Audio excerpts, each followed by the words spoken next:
아침 저녁으로 기온차가 심합니다. 이런 환절기에는 건강에 더욱 유의하셔야 합니다. 함께 기도하심으로 목요 기도에 시작하도록 합시다. 기도하겠습니다. 하나님, 우리가 주의 말씀 앞에 섰습니다. 우리의 마음을 겸손하게 하시고 주의 생명의 말씀으로 우리의 영혼을 먹이시고 기르사 우리의 영혼이 힘을 얻게 하시고 더욱 강건하게 하옵소서. 우리의 믿음을 더 굳게 하길 소망하며 살아계신 예수 그리스도 이름으로 기도합니다. 아멘. 오늘 우리가 살펴볼 내용은 지난 시간에 이어서 로마서 1장 1절 말씀의 그 다음 내용들을 살펴보려고 합니다. 우선 로마서 1장 1절 말씀 우리 함께 읽도록 합시다. 예수 그리스도의 종 바울은 사도로 부르심을 받아 하나님의 복음을 위하여 택정함을 입었으니. 아멘. 본문을 보면 우리가 지난 시간에 살펴봤던 내용은 이것입니다. 예수 그리스도의 종으로 자신을 표현하고 또는 자신을 소개하고 있는 바울. 왜 그것이 그에게 유익하며 왜 그것을 먼저 얘기하며 그것을 드러내는가 하는 부분이었죠. 그리스도의 종이 된다는 의미들. 또한 우리가 두 번째 살펴봤던 것은 사도가 무엇인지에 대해 살펴봤습니다.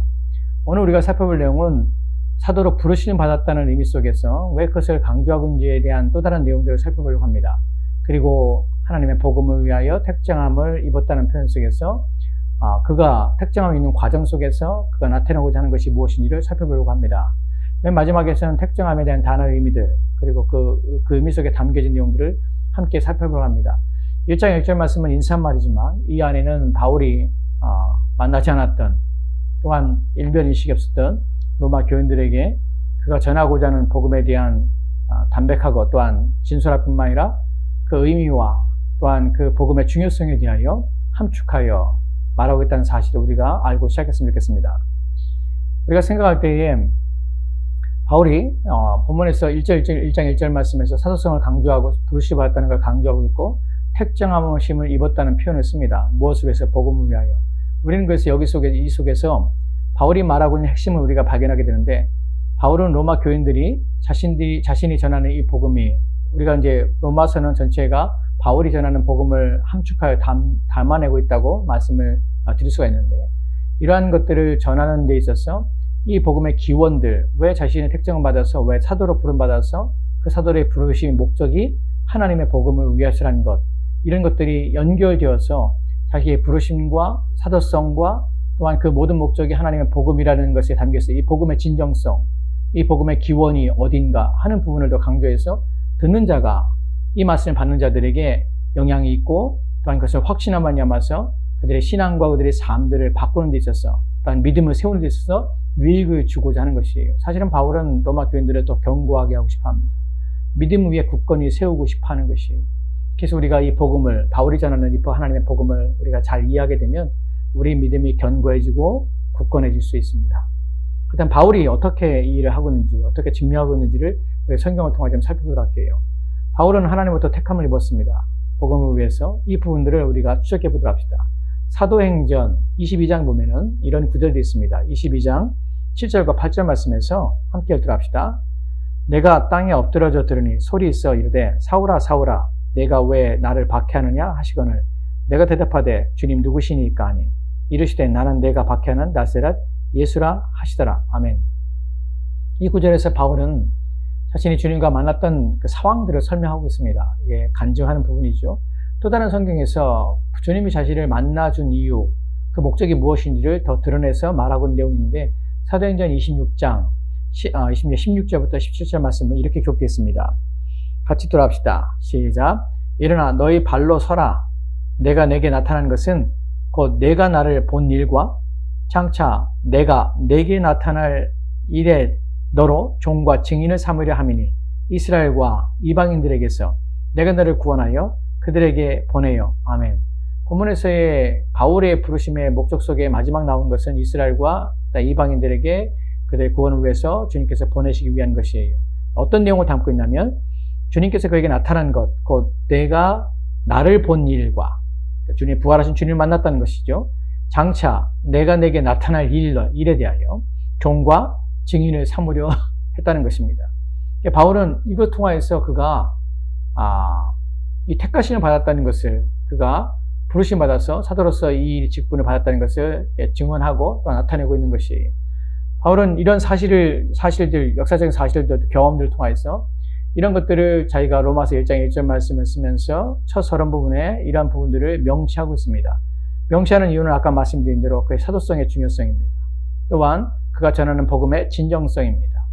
그 복음의 진정성은 어디로부터 오냐면 이 바울이 간증으로부터 오는 것이 아니라 또한 바울이 주님께서 이렇게 받았다라는 것으로 통해서 오는 것이 아니라 사실은 바울이 전하고자 하는 로마서 1장 1절 말씀이 말하는 것은 하나님의 복음이에요.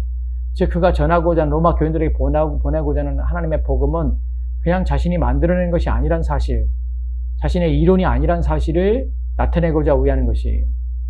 이를 왜 특정을 받았는데 그러면 그가 전하는 이 하나님의 복음의 기원은 무엇인가 하는 것 또한 바울에 있어서 사도로 부르심을 받았다는 그 내용 속에서 바울이 이 복음의 진정성은 하나님과 왔다는 것, 그리스도 예수를 기원했다는 것을 말하고자 하는 것이에요. 이 부분이 어디 나냐면은 갈라디아서 1장의 11절과 12절 말씀이 이렇게 기록된 것을 우리가 보게 됩니다. 갈라디아서 1장 11절과 12절 말씀입니다. 같이 읽겠습니다. 형제들아, 내가 너에게 알게 하노니 내가 전한 복음은 사람의 뜻을 따라 된 것이 아니니라.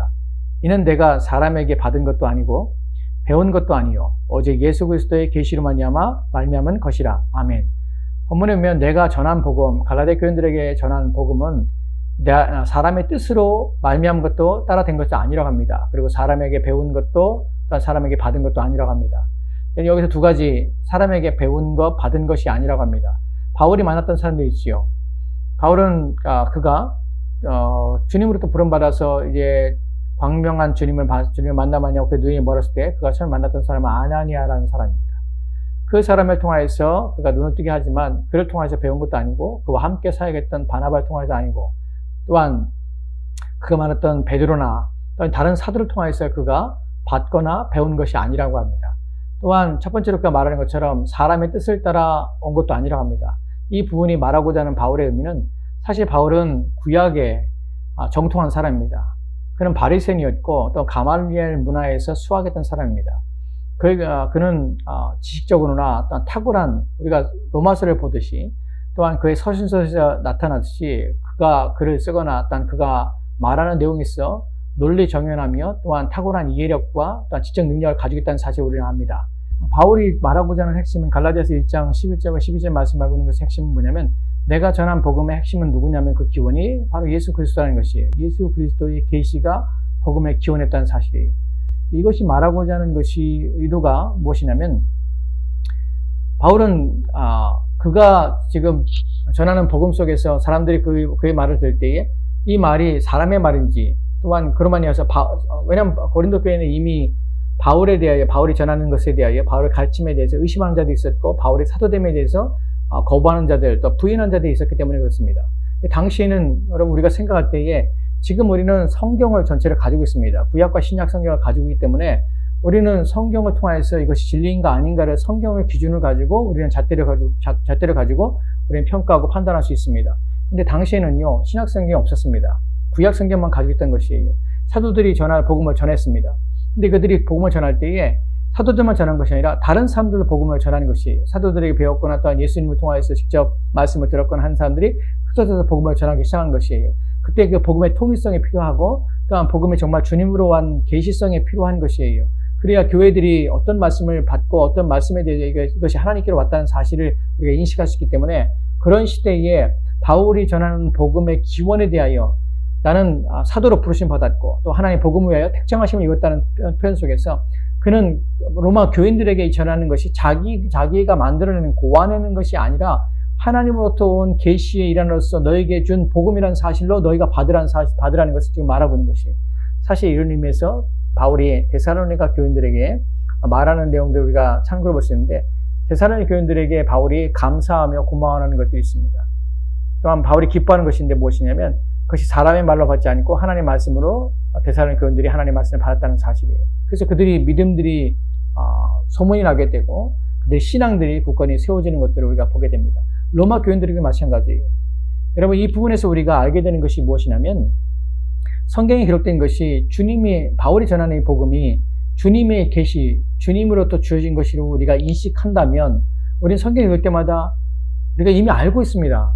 성경은 하나님께서 주신 것이라는 걸 알고 있어요. 그런데 우리 생각 속에서는 이것이 하나님 명령으로 받고 있냐는 부분에서 우리는 생각해 봐야 한다는 것이에요. 여러분 이거 정말 로마서 읽을 때마다, 아니 다른 복음서를 읽을 때마다 하나님께서 기록하여서 하나님께서 우리 가운데 주신 하나님 말씀을 우리가 받는다고 생각을 합니다. 근데 정말 우리가 그렇게 생각하냐, 그렇게 받고 있냐는 것이죠. 우리가 생각하는 것과 이건 하나님의 말씀이야 라고 생각하는 것과 이것은 하나님 말씀으로, 하나님 말씀이기 때문에 내가 그 말씀으로, 내가 그 무게감으로 내가 이 말씀을 들을 때에 정말 하나님께서 내게 말씀하시는 것으로 내가 온 마음을 다하여 이 말씀을 받고 이 말씀에 가르치고 이 말씀에 지시한 것들에 대하여 내가 따르겠는가 하는 마음을 가지고 우리가 성경을 읽느냐 하는 부분이에요. 지금 바울이 로마서 교인들에게 하나님의 복음을 전하려고 합니다. 그들을 강건하게 하고자 하는 것이에요. 근데 그들이 그것을 사람의 말로 받거나 그것을 다른 거짓된 것으로 인식해버리면 그 말씀에 대한 효력과 그 말씀의 능력이 그들 가운데 나타나지 않을 뿐만 아니라 그들은 그 말씀을 들어도 아무런 것들이 그들에게 나타나지 않겠다는 사실이에요. 왜 이 일이 중요하냐면 당시에 있어서 사실 사도라고 지칭하는 사람들이 참으로 많이 있었기 때문에 그래요. 그들은 거짓된 복음을 가지고 교회를 미혹하고 교회를 쓰러뜨리며 성도들을 흔들어서 복음이 아닌 왜곡된 복음을 쫓게 하고 왜곡된 복음에 따라서 그들과 믿음에서 파산하게 만드는 일들이 종종 있었기 때문에 그래요. 많이 있었습니다. 그래서 성경에는 경고하는 것이에요. 요한계시록 2장 2절 말씀에는 이렇게 기록된 것을 우리가 보게 됩니다. 요한계시록 2장 2절 말씀입니다. 같이 읽도록 합시다. 시작. 내가 내 행위와 수고와 내 인내를 알고 또 악한 자들을 용납하지 아니한 것과 자칭 사도로 하되 아닌 자들을 시험하여 그의 거짓된 것을 내가 드러낸 것과. 아멘. 이 구절은 주님께서 사도 요한을 통하여서 7 교회에게 편지를 씁니다. 그 교회 중에 첫 번째 교회가 에베소 교회예요. 에베소 교회의 칭찬 부분이 바로 이 부분입니다. 어떤 칭찬이 있습니까? 내 행위와 수고와 내 인내를 알고 있습니다. 에베소 교회는 그런 교회였어요. 그런데 그들이 또한 잘하는 것이 무엇이었냐면 악한 자들을 용납하지 아니한 것이에요. 그 자들과 자칭 사도라 하되 아닌 자들을 시험하는 것이에요. 자칭 사도라 하되 아닌 자들이 있었다는 것이에요. 왜 바울이 사도성을 강조할 뿐만 아니라 하나님의 복음의 택하심을 입은 이라는 표현을 쓰냐면 아닌 자들이 말하며 아닌 자들의 가르침들이 이미 교회 안에 퍼졌고 많은 교회를 미혹하겠다는 것이에요. 심지어는 에베소 교회에서도 그렇다는 것이에요. 에베소 교회는 어떤 교회인지 아십니까? 바울이 세웠습니다. 바울이 2년 동안 두란노 소원에서 말씀을 가르쳤던 교회예요. 이 교회의 탁월함들이 무엇이냐면 진리에 대해서 굳건히 세워졌다는 것이에요. 주님의 칭찬을 보면 이 사람들은 진리를 수호하며 진리를 지킨 일에 온 마음을 다했다는 것이에요. 그래서 거짓 사도가 들어왔는데 그들이 거짓 사도로서 들어와서 잘못된 것을 가르쳤습니다. 복음이 아닌 것을 가르친 것이. 여러분, 복음이 아닌 것들이 확 드러나는 것이 아니에요. 복음이 아닌 것들이 드러나기 위해서는 무엇이 전제되냐면 복음이 무엇인지를 알아야 복음이 아닌 것을 알게 되는 것이에요. 여러분, 진패, 의패를 구별하는 사람들이 계속해서 만지고 계속해서 연구하는 것이 뭐냐면 진패를 연구해요. 진패를. 의패를 연구하는 것이 아니라. 왜냐하면 진패를 연구하면 연구할수록 아닌 것이 드러나게 되는 것이에요. 하나님 말씀이 무엇인지를 아는 것이 알아야 아닌 것이 무엇인지를 분별할 수가 있는 것이에요. 에베소 교회가 탁월한 점이 그들의 거짓된 것을 드러낸 것이에요. 왜냐하면 진리 위에 서 있기 때문에 그래요. 물론 에베소 교회와 단절이 있었습니다. 그들은 첫사랑이 식어서 그것을 회개함으로 첫사랑을 회복하라는 예수님의 책망을 받게 됩니다. 그럼에도 불구하고 에베소 교회의 강점이 진리를 분별하며 진리 위에 서 있다는 것이 오늘 종말의 시대에 살아가는 우리 가운데 가장, 물론 모든 것이 신앙에 있어서 신앙의 영역에 있어서는 경건, 거룩함들 또한 순종, 사랑, 섬김, 이 모든 것들이 필요합니다. 하지만 그 중에서 종말 시대에 필요한 필수적인 것이 있다면 무엇이냐면 진리를 분별할 수 있는 능력이라고 저는 믿습니다.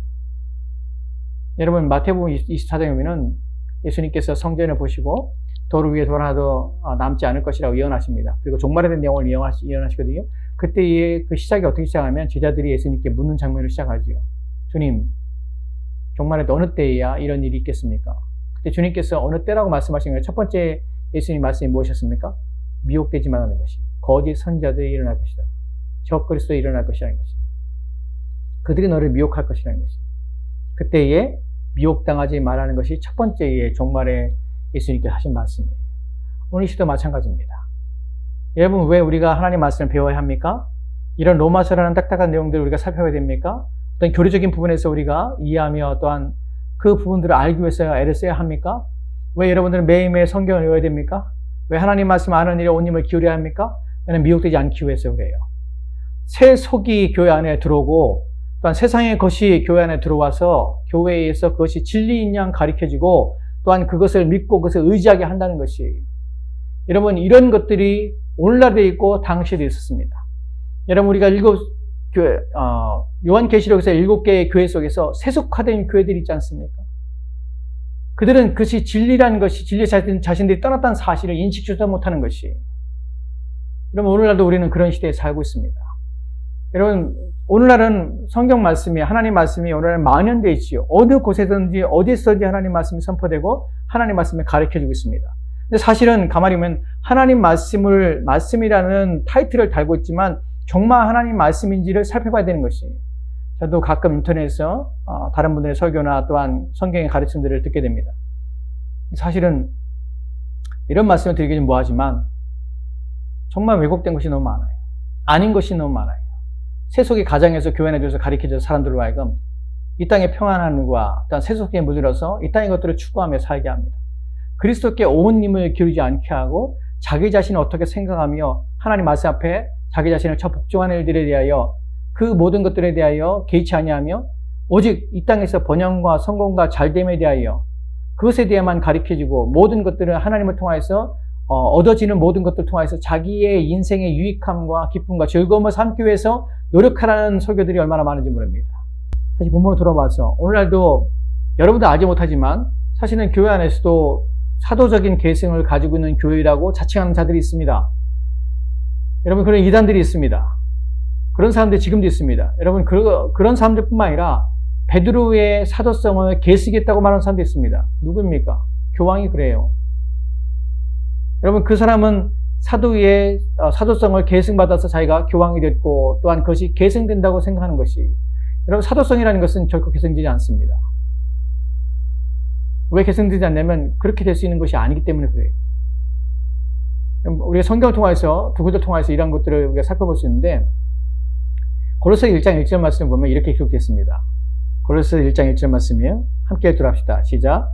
하나님의 뜻으로 말미암아 그리스도 예수의 사도된 바울과 형제 디모데는, 아멘. 본문에 보면요, 하나님의 뜻으로 말미암아 그리스도 예수의 사도된 바울이라는 표현을 씁니다. 그리고 디모데에 대해서는 사도 디모데라고 표현하지 않습니다. 형제 디모데라고 표현합니다. 다음 구절 하나 볼까요? 빌립보서 1장 1절 말씀입니다. 같이 돌아갑시다. 시작. 그리스도 예수의 종 바울과 디모데는 그리스도 예수 안에서 빌립보에 사는 모든 성도와 또한 감독과 집사들에게 편지합니다. 본문에 편지하노라. 본문에 보면은 바울이 어떻게 표현합니까? 그리스도 예수의 종 바울과 디모데는 표현을 씁니다. 여러분, 여기서 우리는 두 가지가 다른 표현들을 보게 되죠. 다르게 소개하는 것을 보게 됩니다. 아까 읽었던 골로새 1장 1절 말씀에는 바울은 사도라고 자신을 표하고 디모데는 형제라고 표현합니다. 여기서는 예수 그리스도의 종이라는 표현 속에서 자신도 예수 그리스도의 종이고 디모데도 예수 그리스도의 종이라고 표현합니다. 여러분, 여기서 우리가 알게 되는 것은 바울이 디모데가 자신의 영적인 아들이자 또한 감독이지만 그에게 있어서 호칭은 형제요, 그리스도의 종이라는 표현을 쓰는 것이에요. 동일하게 오직 구별해서 자신에게만 사도라는 표현을 쓰고 있다는 사실이에요. 여러분, 자신의 영적인 아들이자 또한 그 당시에 탁월한 목회자였던 디모데조차도 사도라는 표현을 쓰지 않고 그것이 영적으로 계승되는 표현들을 전혀 쓰고 있지 않다는 것이에요. 즉, 특별한 그리스도에서 부름받아 보내심을 받은 사람들에게만 사용됐던 단어가 바로 사도라는 사도성입니다. 오늘도 그러한 일들 통해서 자신들 증언하고 싶어하고 또한 자신의 말에 권위를 주고 싶어하는 일들이 얼마나 많은지 모릅니다. 우리는 하나님 말씀이라고 생각할 때 그 말씀이 성경으로 왔는가 생각해보고 성경이 기준으로 하는가 하는 것이에요. 그렇다고 성경 말을 말한다고 해서 성경 말씀을 인용한다고 해서 그것이 다 하나님 말씀이 되는 것은 아니에요. 성경 말씀을 인용하되 성경이 말하고 있는 의도와 목적으로 인용될 때에 그것이 하나님 말씀이 되는 것이에요. 지난 시간에 말씀한 것처럼 위치가 아니에요.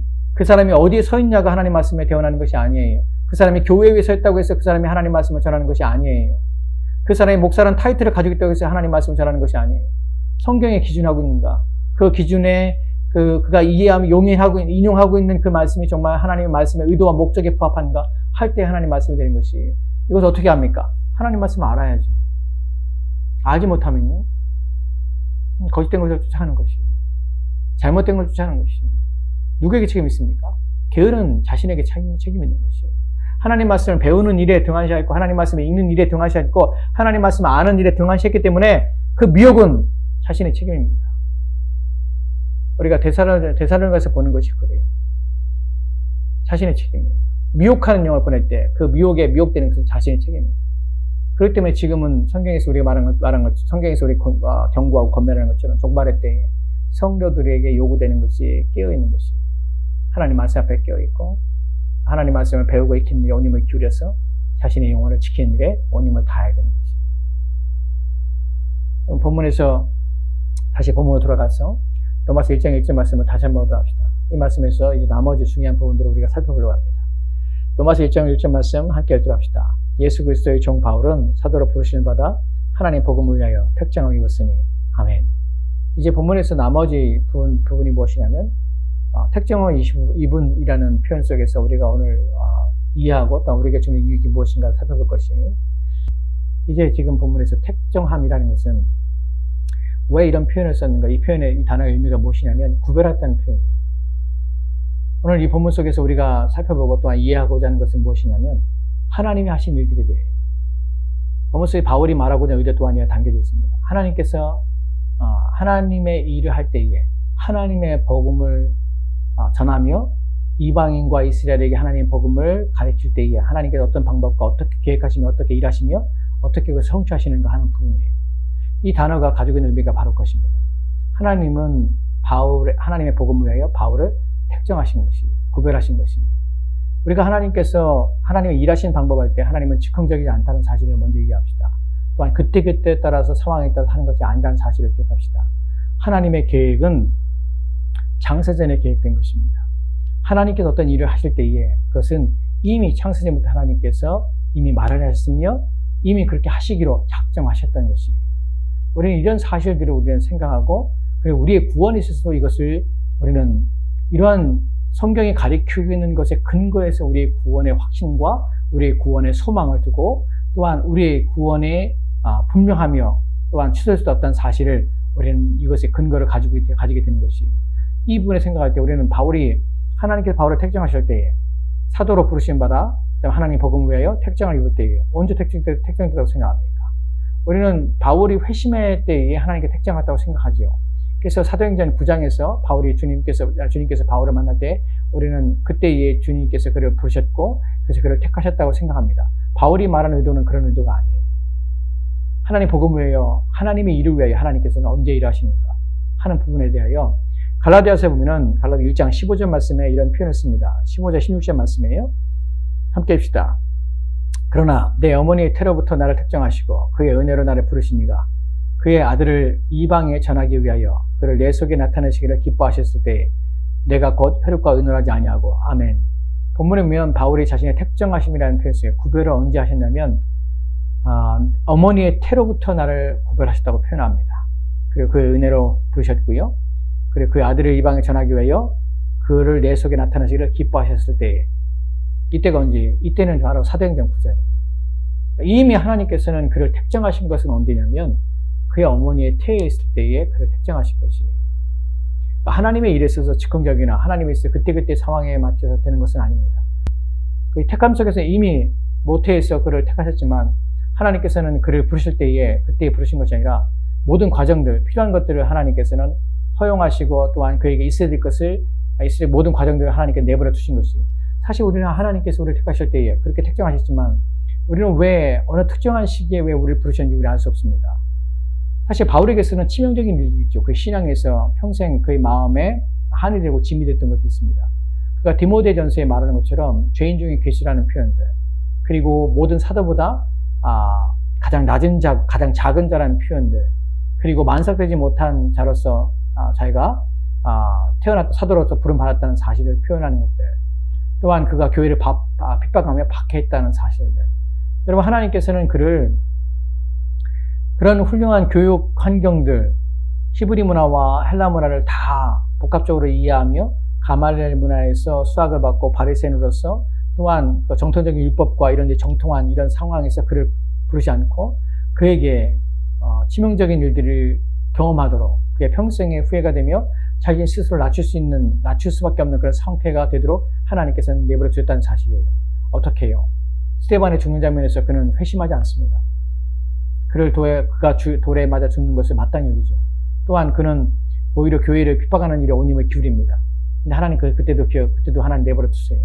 사실 이런 과정 속에서 왜 하나님께서 이런 것들을 허용하시고 이런 것들이 이렇게 하시는지를 우리가 알지 못하지만 우리가 그 뒤에 결과들을 보면 이로 말미암아 바울이 자만하지 않고 하나님께서 그리스도를 통하여서 주시는 그 계시를 통하여서 그가 스스로 낮춰서 이제 하나님께 복종할 수 있는 길을 삼고 그러면 더 위대하고 더 탁월하며 더 겸손하며 더 헌신적이며 또한 주님 앞에 충성된 하나님의 사람으로 세우기 위한 과정으로서 우리 이해할 수밖에 없다는 것이 저와 여러분의 구원 방식도 그렇습니다. 우리가 본문을 통해 이해하는 것이 바로 그래요. 하나님의 특정하시면 우리 또한 그렇습니다. 우리 또 언제 특정을 받았습니까?